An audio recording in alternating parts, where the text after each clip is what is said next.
लातूर जिल्ह्यातल्या निलंगा इथे तहसील कार्यालयाच्या भूमिपूजनाच्या वेळी आजोबा आणि नातवातलं वैर पुन्हा एकदा समोर आलं। उद्घाटनाच्या कार्यक्रमात बाळासाहेब थोरातांना येऊच देणार नाही अशी भूमिका संभाजी पाटील यांनी घेतली आणि या कार्यक्रमाचे संयोजक होते संभाजी पाटील यांचे आजोबा माजी मुख्यमंत्री शिवाजीराव पाटील निलंगेकर। बाळासाहेब थोरात कार्यक्रमस्थळी दाखल होताच पाटलांनी जबरदस्ती स्टेजवरच्या माईकचा ताबा घेतला। त्यानंतर भाषण करून झाल्यावर त्यांनी उपस्थितांना तिथून जाण्याचा सल्लाही देऊन टाकला। त्यामुळे निवडणुकांच्या तोंडावर पुन्हा एकदा आजोबा नातवातला वाद चव्हाट्यावर आल्याची चर्चा।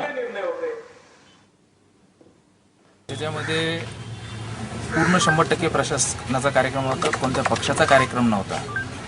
आम्ही त्या ठिकाणी गेलो, जिल्ह्यातल्या आणि मराठवाड्याच्या मागण्या आम्ही मंत्री महोदयांच्या समोर ठेवण्याचा प्रयत्न केला।